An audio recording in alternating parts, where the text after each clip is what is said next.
नमस्कार. आज आपण ज्या स्रोतांवर सखोल चर्चा करणार आहोत ते आपल्याला एका अशा जगात घेऊन जातात ज्याची कल्पना करणंही म्हणजे आज खूप कठीण आहे. विचार करा, 1000 वर्षांचं एक शांततापूर्ण युग. पृथ्वीवर कोणतंही बाह्य दुष्टत्व नाही, मोह नाही, सैतानाचा कोणताही प्रभाव नाही. 1000 वर्षे हा खूप मोठा काळ आहे.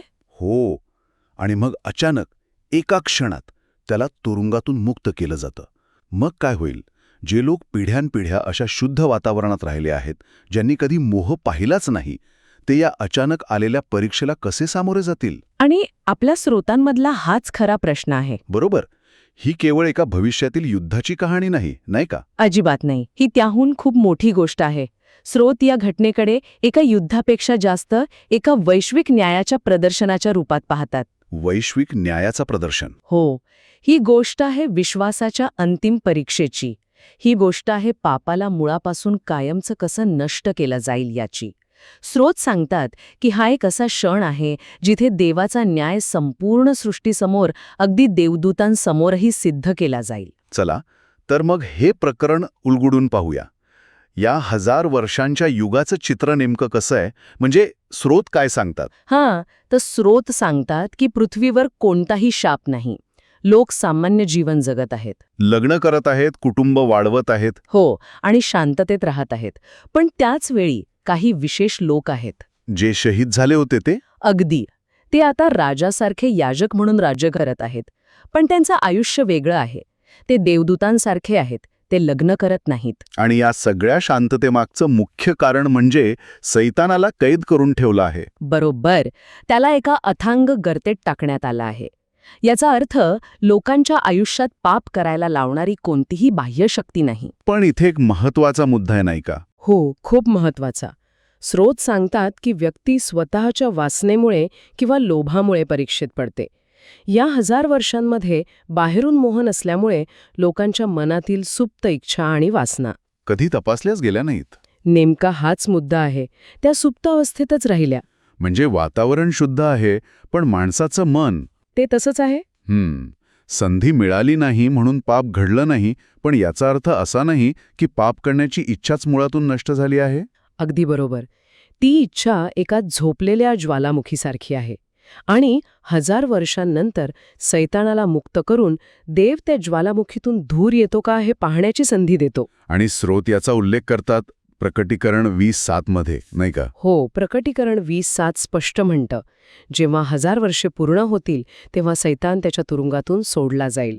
आणि इथूनच खऱ्या नाट्याची सुरुवात होते. आणि तो सुटल्यावर शांत बसत नाही, हे नक्की. अजिबात नाही. तो लगेच कामाला लागतो. काय करतो तो? तो सरळ राष्ट्रांना फसवण्याचा प्रयत्न करतो. स्रोत इथे गोग आणि मागोग असा उल्लेख करतायत. गोग आणि मागोग. हे गोग आणि मागोग म्हणजे कोण? हे काय विशिष्ट देश आहेत का? हा एक चांगला प्रश्न आहे. आणि यावर वेगवेगळी मतं आहेत. पण बहुतेक स्रोत सांगतायत की गोग आणि मागोग हे काही विशिष्ट देशांची नावं नाहीयेत. तर मग ते काय आहे? ते एक प्रतीक आहे. ते पृथ्वीच्या कानाकोपऱ्यात पसरलेल्या त्या सर्व लोकांना दर्शवतं जे बंड करण्यासाठी तयार आहेत. म्हणजे 1000 वर्षांच्या शांतीनंतरही ज्यांच्या मनात कुठेतरी असंतोष आहे, अशा सर्वांना तो एकत्र करतो. अगदी. आणि तो समुद्राच्या वाळूसारखा एक प्रचंड सैन्य गोळा करतो. इतकं मोठं सैन्य. आणि या सैन्याचं लक्ष काय आहे? त्यांचं लक्ष आहे प्रिय शहर आणि पवित्र लोकांची छावणी. म्हणजे नवीन येरुशलेम, जिथून येशू आणि त्याचे पवित्र जन राज्य करत आहेत. हो, ते थेट देवाच्या राज्यावरच हल्ला करायला निघतात. एक मिनिट, इथेच मला सगळ्यात मोठा प्रश्न पडतो. बोला. जे लोक 1000 वर्ष येशूच्या राज्यात एका आदर्श परिस्थितीत राहिले, त्यांना इतक्या सहज कसं फसवता येईल? बरोबर. त्यांनी इतकी वर्ष शांती, समृद्धी आणि चांगलं मार्गदर्शन अनुभवलंय. मग ते अचानक बंड का करतील? हे म्हणजे अविश्वसनीय वाटतं. आणि तुमचा हाच प्रश्न या घटनेच्या केंद्रस्थानी आहे. अच्छा. स्रोत सांगतात की हीच त्यांची अंतिम आणि निर्णायक परीक्षा आहे. त्यांना आयुष्यात पहिल्यांदाच एक खरी निवड करायची आहे. निवड? हो. आतापर्यंत त्यांना फक्त एकच मार्ग माहीत होता, येशूची आज्ञा पाळणं. कारण दुसरा पर्याय देणारा कोणी नव्हतंच. आणि आता सैतान त्यांना दुसरा पर्याय देतो. अगदी. बंडखोरीचा. याच क्षणी त्यांच्या मनात 1000 वर्ष लपलेल्या गोष्टी बाहेर येतात. म्हणजे हा एक सत्याचा क्षण आहे. मुखवटे गळून पडण्याचा क्षण. बरोबर. एकीकडे शांततापूर्ण आज्ञाधारक जीवन आणि दुसरीकडे बंडखोरीची रोमांचक वाट. आणि गंमत म्हणजे स्रोत म्हणतात की बहुतेक लोक दुसरा मार्ग निवडतील. हो, हे ऐकून धक्का बसतो. पण यावरून हेच सिद्ध होतं की बाह्य परिस्थिती कितीही चांगली असली तरी खरी लढाई माणसाच्या मनात असते. 1000 वर्ष त्यांना पाप करण्याची संधी नव्हती, पण जेव्हा संधी मिळते तेव्हा त्यांची खरी निष्ठा दिसून येते. नक्कीच. सैतान फक्त एक निमित्त आहे. निवड मात्र त्यांची स्वतःची आहे. ती त्यांच्या मनातील सुप्त इच्छेला कृतीत आणते. ठीक आहे, हे समजलं. ही एक परीक्षा आहे. पण मला हाच प्रश्न पडतोय की ही निष्ठा तपासायची गरजच काय? 1000 वर्ष सगळं शांततेत चाललं होतं. देवाला तर माहीतच असेल ना की कोणाच्या मनात काय आहे. मग हे सगळं नाट्य कशासाठी? अप्रतिम प्रश्न. आणि इथेच या घटनेमागचा खरा उद्देश समोर येतो. स्रोत सांगतात की ही परीक्षा त्या लोकांपेक्षा जास्त संपूर्ण सृष्टीसाठी आहे. संपूर्ण सृष्टीसाठी? हो. विचार करा अशा लोकांबद्दल ज्यांच्या विश्वासाची कधीच परीक्षा झाली नाही. उदाहरणार्थ स्रोत एका अशा व्यक्तीचं उदाहरण देतात जो मरणाच्या दारात शेवटच्या क्षणी येशूला स्वीकारतो. अच्छा. त्याने विश्वासाची घोषणा केली, पण त्याला तो विश्वास कृतीतून सिद्ध करण्याची संधीच मिळाली नाही. म्हणजे त्याने फक्त शब्द दिले, पण त्या शब्दांची कधी पडताळणी झाली नाही? अगदी बरोबर. आता देवदूत आणि इतर स्वर्गीय प्राणी हे सगळं पाहत आहेत. त्यांच्या दृष्टिकोनातून तो विश्वास तपासलेला नाही. जर अशा लोकांना थेट सार्वकालिक राज्यात प्रवेश दिला तर सैतान देवाच्या न्यायावर आरोप करू शकतो. तो म्हणू शकतो, हे बघा, हा न्याय नाही. तुम्ही अशा लोकांना प्रवेश दिला ज्यांची निष्ठा कधी तपासलीच गेली नाही. म्हणजे तो म्हणू शकतो की ते फक्त मृत्यूच्या भीतीने बोलले असतील. बरोबर. म्हणजे हे प्रकरण खूपच रंजक आहे. ही परीक्षा देवाला काहीतरी नवीन माहिती मिळावी म्हणून नाही, कारण त्याला तर सगळं माहीत आहेच. ही परीक्षा इतरांसाठी आहे. आपले निर्णय किती न्याय्य आहेत हे संपूर्ण सृष्टीला दाखवण्यासाठी आहे. ही एक प्रकारची सार्वजनिक पडताळणी आहे. अगदी अचूक शब्द वापरलात, सार्वजनिक पडताळणी. स्रोत सांगतात की देवदूत सुद्धा या गोष्टी मोठ्या उत्सुकतेने पाहतात. देवाचा न्याय आणि त्याची बुद्धी सर्वांसमोर सिद्ध होणं आवश्यक आहे. आणि ही परीक्षा त्या लोकांच्या विश्वासाला किंवा अविश्वासाला कृतीतून प्रकट होण्याची संधी देते. हो. जेव्हा ते स्वतःच्या इच्छेने बंडखोरीचा मार्ग निवडतात तेव्हा कोणीही देवाच्या निर्णयावर प्रश्नचिन्ह उपस्थित करू शकत नाही. न्याय सर्वांना दिसतो आणि मान्य होतो. म्हणजे या बंडाला एक उद्देश आहे. ते फक्त एक युद्ध नाही तर एक वैश्विक न्यायाचं प्रदर्शन आहे. नक्कीच. पण हे बंड फार काळ टिकत नाही का? अजिबात नाही. सैन्य शहराला वेढा घालत असतानाच सगळं काही क्षणात संपतं? हो, लढाईला संधीच मिळत नाही.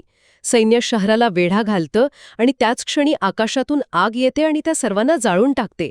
खेळ खतम. पण ही आग म्हणजे काय? हाच अंतिम न्याय आहे का? म्हणजे नरक किंवा अग्नीचं सरोवर ज्याबद्दल आपण ऐकतो? नाही. आणि हा फरक समजून घेणं खूप महत्वाचं आहे. अच्छा. स्रोत स्पष्ट करतात की ही आग म्हणजे अंतिम अग्नीचं सरोवर नाही. हा केवळ शारीरिक नाश आहे. फक्त शारीरिक नाश? हो. जे लोक या आगीत नष्ट झाले त्यांना नंतर अंतिम न्यायासाठी पुन्हा जिवंत केलं जाईल. ज्याला स्रोत पांढऱ्या सिंहासनासमोरील न्याय म्हणतात. बरोबर. त्या न्यायासमोर त्यांना उभं केलं जाईल आणि मग त्यांच्या कृत्यांनुसार त्यांना अग्नीच्या सरोवरात टाकलं जाईल. म्हणजे ही तात्काळ शिक्षा त्यांच्या शारीरिक जीवनाचा अंत करते, पण त्यांच्या अंतिम न्यायाची प्रक्रिया नंतर होणार आहे. पण मग या दोन शिक्षांमध्ये फरक का? कारण याचा संबंध कर्माच्या परिणामांशी आहे. स्रोत सांगतात की विश्वास कृतीतून सिद्ध होतो आणि न्याय त्या दृश्य कृतींवर आधारित असतो. म्हणजे जे दिसतं त्यावर. हो. सृष्टीला म्हणजे देवदूतांना किंवा इतर पाहणाऱ्यांना कोणाच्या मनात काय आहे हे दिसत नाही, त्यांना फक्त कृती दिसते. त्यामुळे जेव्हा ते बंडखोरीची कृती करतात तेव्हा त्यांना तात्काळ शारीरिक शिक्षा मिळते, जी सर्वांना दिसते. पण अंतिम सार्वकालिक शिक्षा त्यांच्या संपूर्ण जीवनाच्या हिशोबावर आधारित असते, जी नंतरच्या न्यायात दिली जाते. समजलं. आता या सगळ्यामागे जो होता तो सैतान, त्याचं काय? त्याला याच आगीत टाकलं जातं का? नाही, त्याच्यासाठी एक वेगळी आणि अंतिम शिक्षा आहे. प्रकटीकरण 20:10 सांगतं की त्याला थेट अग्नी आणि गंधकाच्या सरोवरात टाकलं जातं. जिथे त्याला रात्रंदिवस अनंत काळापर्यंत पीडा दिली जाईल. हो. हा त्याच्या कथेचा शेवट आहे. पण त्याला वेगळी शिक्षा का? त्याने लोकांना फसवले आणि लोकांनी त्याची आज्ञा पाळली, मग शिक्षा वेगळी का? कारण स्रोत पापाच्या उगमावर जास्त जबाबदारी टाकतात. मोहात पाडणाऱ्यावर. बरोबर. याचा संबंध जुन्या करारातील एका संकल्पनेशी जोडला जातो, ती म्हणजे अजाझेल नावाचा बकरा. अजाझेल हे काय आहे? जुन्या करारामध्ये प्रायश्चित्ताच्या दिवशी 2 बकरे असायचे. एकाचा बळी दिला जायचा, पण दुसऱ्यावर, ज्याला अजाझेल म्हणायचे, लोकांची सर्व पापे सिम्बॉलिकली टाकून त्याला रानावनात सोडून दिलं जायचं. अच्छा, म्हणजे तो पापाचं ओझे घेऊन दूर निघून जायचा. हो, स्रोत सांगतात की सैतान त्या अजाझेलसारखा आहे, पापाचा मूळ स्रोत म्हणून पापाची अंतिम आणि सर्वात मोठी जबाबदारी तो उचलतो. याचा अर्थ असा नाही की लोकांच्या पापांची क्षमा होते. नाही, अजिबात नाही. पण इतरांना बहकवल्यामुळे त्याला सर्वात मोठी शिक्षा मिळते. त्याची जबाबदारी सर्वात जास्त आहे. अगदी बरोबर. स्रोत स्पष्ट करतात की प्रत्येकजण स्वतःच्या निवडीसाठी जबाबदार आहे, पण जो मोहात पाडतो आणि पापाची सुरुवात करतो त्याची जबाबदारी अधिक गंभीर असते. म्हणूनच सैतानाला सर्वात मोठी शिक्षा मिळते. हो, यामुळे पापाच्या स्रोताचाच कायमचा नाश होतो, जेणेकरून ते पुन्हा कधीही सृष्टीत येणार नाही. तर या सगळ्या चर्चेचा अर्थ काय? आपण 1000 वर्षांची शांतता पाहिली, एक अचानक झालेलं बंड पाहिलं आणि त्याचा त्वरित झालेला शेवटही पाहिला. यामागील मुख्य कल्पना अशी दिसते की खरा विश्वास परीक्षेला उतरला पाहिजे. तो केवळ शब्दांवर किंवा अनुकूल परिस्थितीत टिकलेला असून चालत नाही. त्याला कृतीतून सिद्ध व्हावं लागतं. बरोबर. होय, या स्रोतांमध्ये वर्णन केलेली ही संपूर्ण प्रक्रिया सृष्टीतून पाप कायमचं काढून टाकण्यासाठी आहे. यामुळे निर्मितीचं कार्य पूर्ण होतं.